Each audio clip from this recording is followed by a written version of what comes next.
Hello guys, this is Manish Kumar Swami और आज आपके सामने लेके आया हूँ एनिमल किंगडम की कुछ ट्रिक्स। हम बात करते हैं लेवल ऑफ ऑर्गेनाइजेशन की। लेवल ऑफ ऑर्गेनाइजेशन को याद करने के लिए एक बेसिक सी ट्रिक बताऊंगा जो आप बहुत पहले से भी जानते होंगे। हम देखते हैं कि सेल से मिलकर बनाता है टिश्यू, टिश्यू से मिलकर बनाता है ऑर्गन और ऑर्गन से मिलकर बना होता है टिश्यू। बस इसी से हमारी ट्रिक बन जाएगी। ठीक है, ये इसी से हमारी ट्रिक बन जाएगी। देखो हमारे फ्लो में ये एक फ्लो बन गया कि सेल, सेल से टिश्यू, टिश्यू से ऑर्गन। अब कोई पूछे कि लेवल ऑफ ऑर्गेनाइजेशन कितने टाइप के होते हैं तो हम बता देना कि फर्स्ट लेवल पे होता है सेलुलर लेवल, दूसरा टिश्यू लेवल और तीसरा होता है ऑर्गन सिस्टम लेवल। ठीक है, सेल से सेलुलर लेवल, टिश्यू से टिश्यू लेवल, ऑर्गन से ऑर्गन सिस्टम लेवल। ठीक है, अब देखो हमारा जो ये सीक्वेंस है, ये सीक्वेंस में टिश्यू, सेल्स, टिश्यू और फिर ऑर्गन आ रहा है ना। गाइस लाइक कर दें, सब्सक्राइब करें हमारे चैनल को और शेयर करें इस वीडियो को ज़्यादा से ज़्यादा उन स्टूडेंट्स के पास में जो नीट 2024 के अंदर नीट का एग्जाम देने वाले हैं और उनको एनिमल किंगडम प्लान नहीं हो रहा है। ठीक है, और ये वीडियो आपके लिए भी अगर हेल्पफुल है तो आप कमेंट बॉक्स में हमें जरूर बताना, इससे हमें मोटिवेशन मिलेगा और नए वीडियो हम बनाते रहेंगे। अब देखो हमारे फ्लो के अंदर सेल आ रहा है फर्स्ट नंबर पे, मतलब एक के अंदर। तो हमारे जो सीक्वेंस है उसके अंदर एक के अंदर होगा सेलुलर लेवल, जैसे पोरीफेरा के अंदर होगा सेलुलर लेवल ऑफ ऑर्गेनाइजेशन। ठीक है, अब हमारा जो टिश्यू है, टिश्यू आता है हमारे फ्लो के अंदर दूसरे नंबर पे। हमारे फ्लो में टिश्यू आता है दूसरे नंबर पे, दूसरे का मतलब आगे दो के अंदर टिश्यू लेवल होगा। अब पहले के अंदर से पोरीफेरा पहले से फिल है तो आगे वाले दो पकड़ लो, आगे वाले दो के अंदर होगा टिश्यू लेवल। ठीक है, आगे वाले दो कौन कौन, सिलेंटेटा और टिनोफोरा। अब नेक्स्ट देखते हैं प्लेटी हेलमिंथेस से कोर्डेटा तक जितने भी बच गए सभी के अंदर हो जाएगा ऑर्गन सिस्टम लेवल। अब प्लेटी हेलमिंथेस के अंदर आप लोग कंफ्यूज मत होना, प्लेटी हेलमिंथेस का एनसीईआरटी में organ and organ system level दे रखा है, तो वो organ and organ system level आप लर्न करना, एग्जाम में आपको कंफ्यूज नहीं किया जाएगा। ठीक है, गाइस कैसा लगा वीडियो? आपने चैनल को सब्सक्राइब तो कर दिया ना और वीडियो को शेयर भी कर दिया होगा ना अपने फ्रेंड्स के साथ में। अब नेक्स्ट आ जाता है हमारे पास में सिमेट्री। सिमेट्री कितने टाइप की होती है? सिमेट्री दो टाइप की होती है, radial symmetry, bilateral symmetry. Radial symmetry और बाइलेटरल सिमेट्री। अब हम देखते हैं कि रेडियल सिमेट्री किस किस के अंदर होती है। अगर हमें ये पता चल जाएगा कि रेडियल सिमेट्री किस किस के अंदर होती है तो बाइलेटरल का अपने आप पता चल जाएगा, बाकी बच गए उनमें बाइलेटरल ये होगी। अब रेडियल सिमेट्री से हमारे दिमाग में जो स्ट्राइक करेगा उसकी ट्रिक है radius. By radius, radial symmetry से हमारे स्ट्राइक करेगा रेडियस। और रेडियस हम किस में बनाते हैं? सर्किल में बनाते हैं। और सर्किल में रेडियस हम कब बनाते हैं? एग्जाम में बनाते हैं। देखो गाइज, इसी सर्किल से हमें याद आएगा निडेरिया एंड टिनोफोरा। सर्किल से हमें याद आएगा निडेरिया एंड टिनोफोरा और एग्जाम से हमारे को याद आएगा इकाइनोडर्मेटा। ठीक है, अब ये तीन के अंदर रेडियल सिमेट्री प्रेजेंट होती है, निडेरिया, टिनोफोरा और इकाइनोडर्मेटा। ठीक है गाइस, अब बाकी रेस्ट जितने भी फाइलम बच गए उनके अंदर होती है बाइलेटरल सिमेट्री। गाइस कमेंट करके बताओ आपको वीडियो कैसी लगी। ट्रिक्स में मज़ा तो आ रहा है ना, याद हो रही है ना ट्रिक्स? एक पूरी फेरा का ध्यान रखना, इसके अंदर कोई सिमेट्री डिसाइडेड नहीं होती, इसमें वेरियस सिमेट्री प्रेजेंट होती है। ट्रिक है हमारी सेगमेंटेशन के लिए कि कौन से फाइलम में सेगमेंटेशन प्रेजेंट होती है। देखो आपको कुछ नहीं करना, बहुत सिंपल ट्रिक है। आपको अनार लेना है, अनार जो फ्रूट होता है अनार लेना है और उसको काट देना है। काट देना है मतलब अनार के सेगमेंट कर देने हैं, अनार के सेगमेंट कर देने हैं। तो यही अपनी सिंपल सी ट्रिक है। मान लो क्वेश्चन आया सेगमेंटेशन, तो आपके दिमाग में स्ट्राइक करना चाहिए कि हमने अनार के सेगमेंट किए थे। सिंपल तरीका इसी को लिख देते हैं कि अनार को सेगमेंटेड कर दो। अनार को अनार, अनार में आ रहा है A N A R, A N से हमारे पास आया एनेलिडा और ए आर से हमारे पास आया एर्थ्रोपोडा और को सी एच ओ को से हमारे पास आया कोर्डेटा और सेगमेंटेड किया था तो सेगमेंटेड से आया सेगमेंटेशन। मतलब सिंपल है, सेगमेंटेशन है वो प्रेजेंट होती है एनालिडा में, अर्थ्रोपोडा में, कोर्डेटा में। तो सेगमेंटेशन में कुछ नहीं किया हमने, सिर्फ अनार को काटा है, मतलब अनार को सेगमेंटेड किया है। ठीक है, अरे यार गाइस, आप तो वीडियो पसंद आ गया होगा, अब तो लाइक और सब्सक्राइब कर दो और शेयर भी कर दो ना यार। अब तो समझ में आ गया होगा आपको। करने से पहले एक सिंपल सी बात देखो, हम फाइलम का फ्लो हमेशा ऐसे ही क्यों पढ़ते हैं कि सबसे पहले हम पढ़ते हैं पोरीफेरा, फिर नाइडेरिया, फिर टिनोफोरा और ऐसे ही करते करते लास्ट में कोर्डेटा। इसका सिंपल सा रीजन है एवोल्यूशन, कि जैसे पोरीफेरा थे उनको हम सबसे पहले इसीलिए पढ़ते हैं क्योंकि वो सबसे पुराने हैं, सबसे प्रिमिटिव है। अब पोरीफेरा सबसे प्रिमिटिव है, फिर उसमें कुछ एडवांस कैरेक्टर आए, कुछ नए फीचर आए, फिर बन गए वो नाइडेरिया। फिर नाइडेरिया में कुछ एडवांस फीचर ऐड हुए, फिर बन गए वो टिनोफोरा और ऐसे ही एडवांस होते होते हम आ गए कोर्डेटा तक। ठीक है, अब इससे हमें मिला क्या? इससे सिंपल सी बात है कि फॉर एग्जाम्पल मान लो कोई भी एक फीचर है, मान लो सर्कुलेटरी सिस्टम है। अगर सर्कुलेटरी सिस्टम पहली बार आया फॉर एग्जाम्पल एनालिडा में, तो ये अंडरस्टूड है कि एनालिडा से पहले जितने भी फाइलम आए वो उससे प्रिमिटिव हैं, तो उनसे पहले वाले फाइलम में वो सिस्टम होगा एब्सेंट, और एनालिडा के बाद जितने भी फाइलम आएंगे वो उससे एडवांस हैं। तो वो सिस्टम जैसे सर्कुलेटरी सिस्टम है, अगर एनालिडा में पहली बार आया तो एनालिडा के बाद वाले फाइलम में होगा प्रेजेंट और उससे पहले वाले फाइलम में होगा एब्सेंट। ठीक है, अगली हमारी ट्रिक है सिलोम के लिए कि कौन से फाइलम एसिलोमेट है, कौन से स्यूडोसिलोमेट है और कौन से सिलोमेट है। अब देखो बहुत सिंपल ट्रिक है। देखो स्यूडो का मतलब होता है झूठा, स्यूडो का मतलब होता है झूठा। बस अगर आपको ये याद है तो आपकी ट्रिक कंप्लीट। सिंपल। देखो आपका कोई ना कोई ऐसा दोस्त होता होगा, सबका ऐसा एक दोस्त होता है जो हमेशा कुछ भी पूछ लो उससे हमेशा झूठ बोलता है, उससे कुछ भी पूछ लो वो झूठ ही बोलता है। तो सिंपल है, पूछ लो मतलब आस्क और झूठ मतलब सूडो। आस्क सूडो मतलब कुछ भी पूछ लो वो झूठ ही बोलेगा। तो आस्क से हमारे पास आ गया एस्केहेलमिंथिस और सूडो से आ गया सूडोसिलोमेट। तो एस्केहेलमिंथिस होते हैं सूडोसिलोमेट। अब देखो एस्केहेलमिंथिस का हमें पता चल गया, अब सिंपल सी वही लगा देंगे फॉर्मूला कि एस्केहेलमिंथिस से जो ऊपर होंगे वो होंगे एसिलोमेट और एस्केहेलमिंथिस से जो नीचे होंगे वो होंगे सिलोमेट। बस कंप्लीट।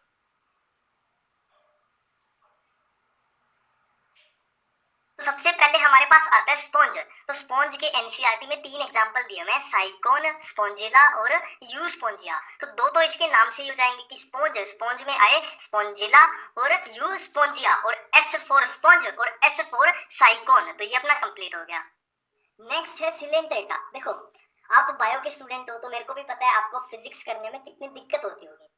तो देखो आप जब फिजिक्स करते हो तो आप दो चीजें यूज करते हो, अपना ब्रेन और जिससे लिखते हो वो पेन। ब्रेन और पेन, पर इससे बात बनती नहीं है। तो हमें जरूरत पड़ेगी गॉड की, भगवान की, गॉड की जरूरत पड़ेगी फिजिक्स के लिए। तो यही अपनी सिंपल सी ट्रिक है। देखो कोई आदमी फिजिक्स ब्रेन और पेन की हेल्प से नहीं कर सकता, कोई आदमी फिजिक्स ब्रेन और पेन की हेल्प से नहीं कर सकता, उसको गॉड की भी जरूरत पड़ेगी। तो कोई से हमारे पास आया सिलेंट्रेटा और आदमी से एडामसिया, फिजिक्स से फिसालिया, ब्रेन से ब्रेन कोरल, और से ओरिलिया, पेन से पिनेटुला और गॉड से गोरगोनिया। नेक्स्ट है टीनोफोरा। टीनोफोरा में आपको कुछ याद नहीं करना, इसके नाम से ही ऑटोमेटिक हो जाएगा। देखो टीनो से हमें याद आया टीनोप्लाना और फोरा के पी से हमें याद आया प्लूरोब्रेकिया। नेक्स्ट है प्लेटी हेलमिंथिस। देखो प्लेटी हेलमिंथिस से हमें याद आएगा प्लेट, और प्लेट में हम क्या खाते हैं, फूड, और फूड दिन में कितनी बार खाते हैं, ब्रेकफास्ट, लंच और डिनर, मतलब 3 बार। प्लेट में हम फूड खाते हैं 3 बार। तो प्लेट से हमारे पास आया प्लेटी हेलमिंथिस और फूड से हमारे पास आया फेसियोला और टीन से हमारे पास आया टीनिया। नेक्स्ट एस्केहेलमिंथिस। तो देखो अगर आप एनसीईआरटी में एस्केहेलमिंथिस को देखते हो तो एनसीईआरटी में ये डायग्राम दिया हुआ है। तो इस डायग्राम में अगर आप ध्यान से देखोगे तो ये हुक जैसी स्ट्रक्चर बन रही है, और ये हुक की शेप कैसी है, थोड़ी राउंड राउंड सी है। तो हमारे पास क्या है, हमारे पास है राउंड शेप का हुक। तो हमें क्या करना है, ये बीच में खाली है, हमें इसको फिल कर देना है। तो हमने क्या किया, राउंड शेप का हुक था हमारे पास जो बीच में खाली था, हमने उसको फिल कर दिया। तो राउंड शेप का हुक था उसको हमने फिल कर दिया। तो राउंड से हमारे पास आया राउंड वर्म, और हुक से हमारे पास आया हुक वर्म, और फिल से हमारे पास आया फिलारिया वर्म। और राउंड शेप का हुक कहाँ पे दिया हुआ था एनसीईआरटी में, डायग्राम जो था वो दिया हुआ था एस्केहेलमिंथिस में। तो ये एग्जाम्पल हो गए एस्केहेलमिंथिस के।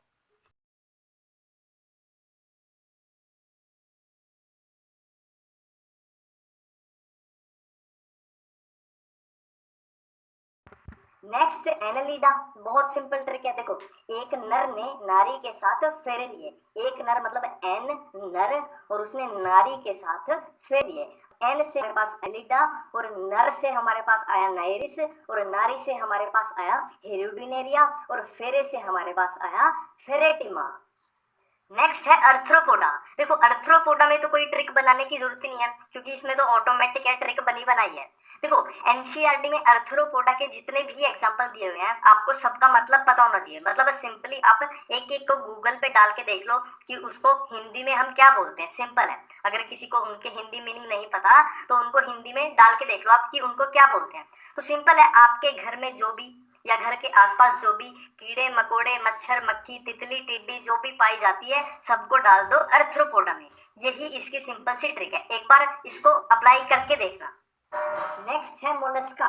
देखो बहुत सिंपल ट्रिक है, एक मोल है और उस मोल में सितंबर और अक्टूबर मंथ में पिंक कलर के एप्पल मिलते हैं। एक मोल में सितंबर और अक्टूबर मंथ में पिंक कलर के एप्पल मिलते हैं और एप्पल को हम कैसे चबाते हैं? दांत से। तो एप्पल को हम दांत से चबाते हैं। तो मॉल में सितंबर और अक्टूबर मंथ में पिंक कलर के एप्पल मिलते हैं और उन एप्पल को हम दांत से चबाते हैं, ठीक है। तो मोल से हमारे पास आया मोलस्का, मतलब ये ट्रिक है मोलस्का के लिए। और सितंबर से हमारे पास आया सेपिया, अक्टूबर से आया ऑक्टोपस, पिंक से आया पिंक टाडा, एप्पल से हमारे पास दो आए एप्पल स्नेल और एप्लीजिया, और दांत से हमारे पास आया डेंटेलियम और चबाते से आया केटोप्लूरा। नेक्स्ट है इकाइनोडर्मेटा। अब देखो सबको पता है कि जो बायो की इकोलॉजी यूनिट है वो फिजिक्स की ऑप्टिक्स से आसान है। बायो की इकोलॉजी फिजिक्स की ऑप्टिक्स से आसान है। अब यही क्वेश्चन मैं आपसे पूछ रहा हूँ कि इकोलॉजी ऑप्टिक्स से आसान क्यों है? यही अपनी ट्रिक है सिंपल सी। देखो इकोलॉजी ऑप्टिक्स से आसान क्यों है? अब इकोलॉजी से हमारे पास आया इकाइनस और इकाइनस हमें याद दिला देगा ऑटोमेटिकली कि ये ट्रिक है इकाइनोडर्मेटा की, तो उसको अलग से याद करने की जरूरत नहीं है। तो इकोलॉजी से हमारे पास आया इकाइनस, ऑप्टिक्स से हमारे पास आया ओफ्यूरा, ये आसान है। आसान के ए एस से हमारे पास आया एस्ट्रियाज और ए एन से हमारे पास आया एंटेडन और क्यू है सी यू से हमारे पास आया क्यूक्यूमेरिया। नेक्स्ट हेमिकोर्डेटा। तो देखो ह्यूमंस बालों में सरसों का तेल लगाते हैं, सबको पता है ये बात सिंपल है। ह्यूमंस बालों में सरसों का तेल लगाते हैं। तो ह्यूमंस से हमारे पास आया हेमिकोर्डेटा और बालों से हमारे पास आया बेलेनोग्लोसस और सरसों से हमारे पास आया सेक्कोग्लोसस। नेक्स्ट यूरोकोर्डेटा। तो देखो सबको पता है यूएसए की करेंसी क्या है? डॉलर है, ठीक है। यही अपनी सिंपल सी ट्रिक है। यूएसए की करेंसी क्या है? डॉलर। तो यू से हमारे पास आया यूरोकोर्डेटा और एस से हमारे पास आया एक्सीडिया और डॉलर से हमारे पास आया डोलियोलम। गाइज इनको रिवाइज भी करते रहना वरना सब कुछ भूल जाओगे, फिर मुझे मत बोलना। नेक्स्ट है सिफेलोकोर्डेटा। तो देखो इसमें जो ये वर्ड है सिफेलो, इसका मीनिंग क्या होता है? अब ये आप ये गूगल पे अभी जाके चेक भी करना, ठीक है। सिफेलो का मतलब होता है हेड रीजन, जो ब्रेन का रीजन होता है, ठीक है। तो यही अपनी सिंपल सी ट्रिक है कि सिफेलो का मतलब होता है ब्रेन का रीजन। सिफेलो मतलब ब्रेन। तो सिफेलो से हमारे पास आया सिफेलोकोर्डेटा और ब्रेन से हमें याद आ जाएगा ब्रेंकियोस्टोमा। नेक्स्ट है साइक्लोस्टोमेटा। तो देखो साइक्लोस्टोमेटा वर्ड से हमें याद आना चाहिए साइक्लोन। साइक्लोन मतलब चक्रवात। तो साइक्लोन आता है, आपको भी पता है क्या होता है? जितने भी एनवायरनमेंट में पार्टिकल्स हैं वो सारे मिक्स हो जाते हैं जब साइक्लोन आता है, ठीक है। बस इतनी सी सिंपल सी ट्रिक है। देखो साइक्लोन क्या करता है? Mixes particles. Cyclone mixes particles. Cyclone से हमारे पास आया साइक्लोस्टोमेटा, मिक्सिज से हमारे पास आया मिक्सिन और पार्टिकल्स से हमारे पास आया पेट्रोमाइजोन। अब नेक्स्ट देखो एनसीईआरटी में फिश दो ही टाइप की दी हुई है, एक कॉन्ड्रिक्थीज और एक ऑस्ट्रिक्थीज। तो अगर हम सिंपली ये याद कर लें कि कॉन्ड्रिक्थीज के अंदर कौन सी फिश आती है तो ऑटोमेटिकली जो कॉन्ड्रिक्थीज में नहीं आती वो चली जाएंगी ऑस्ट्रिक्थीज में। तो कॉन्ड्रिक्थीज हम याद कर लेते हैं। देखो बहुत सिंपल ट्रिक है। देखो क्रिमिनल को कहाँ रखा जाता है? जेल में। जेल मतलब प्रिजन, तो क्रिमिनल को रखा जाता है प्रिजन में। तो C for criminal, C for chondrichthyes. अब प्रिजन को पकड़ लेते हैं। देखो प्रिजन में प्री से हमारे पास आया प्रिस्टिस, प्री से हमारे पास आया प्रिस्टिस और प्रिजन का लास्ट वर्ड है ओन, मतलब जिस भी फिश के पीछे ओन आया वो सारी जाएंगी कॉन्ड्रिक्थीज में, जैसे कि स्कोलियोडोन, कैरकैरोडोन और ट्राइगोन। तो ये कॉन्ड्रिक्थीज फिश होगी हमारे पास चार जो एनसीईआरटी में दी हुई है। अब इससे अलग जो भी बची वो सारी जाएंगी ऑस्ट्रिक्थीज में। नेक्स्ट है अम्फीबिया। तो देखो अम्फीबिया के लिए बहुत सिंपल ट्रिक है। एक बंदा था बूफो राणा, एक बंदा था जिसका नाम था बूफो राणा और वो कहाँ का था? वो था हरियाणा का। तो बूफो राणा कहाँ का था? हरियाणा का। और उसको समंदर देखने की बहुत इच्छा थी। तो बूफो राणा था हरियाणा का और उसको समंदर देखने की इच्छा थी। तो बूफो से हमारे पास आया बूफो और राणा से हमारे पास आया राणा और हरियाणा से हमारे पास आया हाइला और समंदर से हमारे पास आया सैलमेंडर और इच्छा से हमारे पास आया इक्तियोफिश। अब नेक्स्ट एम्फीबिया के बाद हमारे पास बचते हैं रेप्टाइल्स, बर्ड्स, मैमल्स। देखो इनके एग्जांपल्स को मैं ट्रिक्स की हेल्प से याद करने की एडवाइस कभी भी नहीं दूंगा। अभी आपको ये लगे कि यार इससे ट्रिक बनी नहीं होगी, बहाना लगा रहा है, तो कुछ भी है वो भी मेरे को एक्सेप्टेड है, आप कमेंट में खुल के बोल सकते हो। पर दिक्कत ये है अगर आप इस चीज़ की भी ट्रिक लगा रहे हो कि जो तोता, चिड़िया, कौवा ये बर्ड्स में आते हैं, इसको भी आप ट्रिक से याद कर रहे हो तो बहुत बड़ी दिक्कत है।